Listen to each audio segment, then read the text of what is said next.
নমস্কার বন্ধুরা, কাঙালের ঠাকুর ইউটিউব চ্যানেলের আরও একটি নতুন ভিডিওতে আপনাদের সকলকে স্বাগত।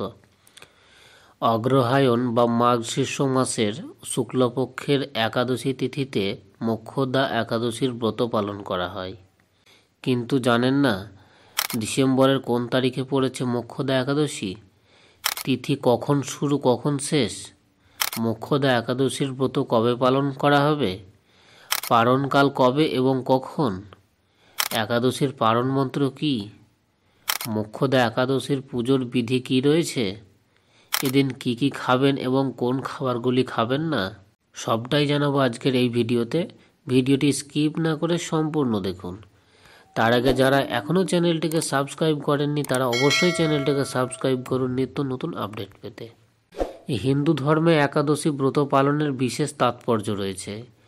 একাদশীর ব্রত পালনের দিন সমস্ত রকম নিয়ম মেনে আচার অনুষ্ঠানের মাধ্যমে ভগবান শ্রী হরির আরাধনা করা হয়। প্রচলিত ধারণা অনুযায়ী একাদশীর উপবাস করলে সাধক কাঙ্ক্ষিত ফল লাভ করেন। আসুন জেনে নেওয়া যাক ডিসেম্বর মাসের কোন দিনে মোক্ষদা একাদশীর উপবাস পালিত হবে।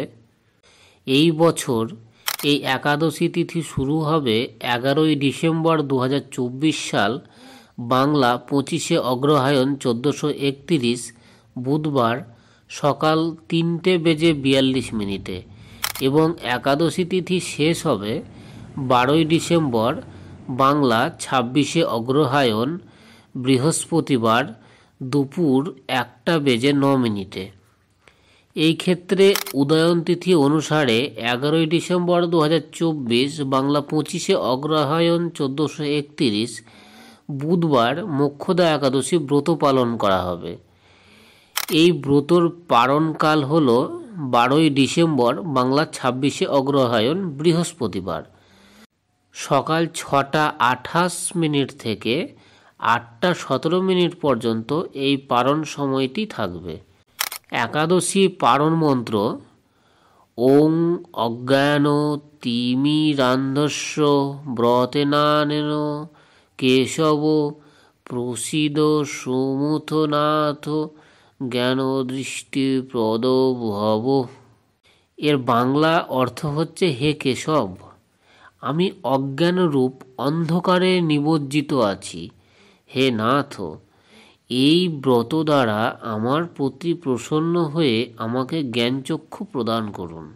এবার আপনাদের জানাবো মোক্ষদা একাদশীর পুজোর নিয়ম বা পূজাবিধি। মোক্ষদা একাদশীর দিন সকালে স্নানের পর ভগবান বিষ্ণুর ধ্যান করুন। তারপর পরিষ্কার কাপড় পরে মন্দির পরিষ্কার করুন। তারপর মন্দিরে একটি পরিষ্কার বেদির উপর ভগবান বিষ্ণুর মূর্তি স্থাপন করুন। এই দিন ভগবান বিষ্ণুকে হলুদ ফুল, হলুদ বস্ত্র এবং চন্দন অর্পণ করুন। এই দিনে ভগবান বিষ্ণুর সামনে ঘিয়ের প্রদীপ জ্বালাবেন। শেষে মোক্ষদা একাদশীর দ্রুত কাহিনী পাঠ করবেন এবং আরতি করবেন। আরতির পর ভগবান বিষ্ণুকে অন্ন অর্পণ করবেন। একাদশীতে অন্ন ভোজন করলে ব্যক্তি যেমন নরকবাসী হয়, তেমনি অন্য কাউকে অন্ন ভোজন করালেও নরকবাসী হয়। কাজেই একাদশী ব্রত পালন করা আমাদের সকলেরই কর্তব্য। একটি খাদ্যশস্যের মধ্যে 4 ধরনের পাপ থাকে: মাতৃহত্যা পাপ, পিতৃহত্যা পাপ, ব্রহ্মহত্যা পাপ এবং গুরু হত্যা পাপ। তাই একাদশী পালন করতে গেলে কিছু খাবার নিয়ম মেনে খেতে হয়। একাদশী পালনের ক্ষেত্রে সাত্ত্বিক যে নিয়ম আছে সেগুলি হলো: সমর্থপক্ষে দশমীতে একাহার, একাদশীতে নিরাহার এবং দ্বাদশীতে একাহার। অসমর্থপক্ষে শুধুমাত্র একাদশীতে অনাহার। এছাড়াও একাদশীতে পঞ্চ রবিশস্য বর্জন করে ফলমূলাদি অনুকল্প গ্রহণ। যে যে রবিশস্যগুলি নিষিদ্ধ রয়েছে তার মধ্যে ধান জাতীয় সকল প্রকার খাদ্য, যেমন চাল, মুড়ি, চিড়ে, সুজি, পায়েস, খিচুড়ি, চালের পিঠে, খই ইত্যাদি। গম জাতীয় সকল প্রকার খাদ্য, যেমন আটা, ময়দা, সুজি, বেকারির রুটি বা সকল প্রকার বিস্কুট, হরলিক্স ইত্যাদি।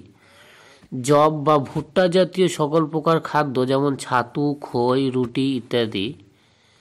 ডাল জাতীয় সকল প্রকার খাদ্য যেমন মুগ, মাসকলাই, খেসারি, মুসুরি, ছোলা, অড়হর, ফেলন, মটরশুঁটি, বরবটি এবং শিম এগুলি।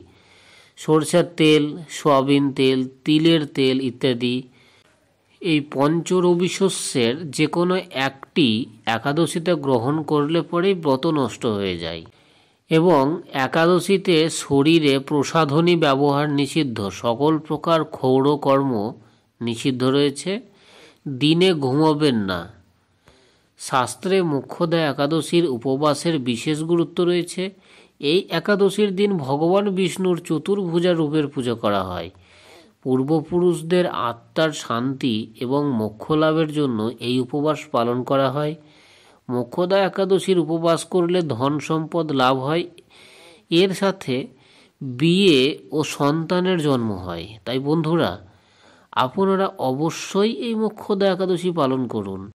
আরও নতুন নতুন আপডেট পেতে চ্যানেলটিকে অবশ্যই সাবস্ক্রাইব করুন এবং চ্যানেলটিকে শেয়ার করুন। ভালো লাগলে অবশ্যই একটি কমেন্ট করবেন। ধন্যবাদ।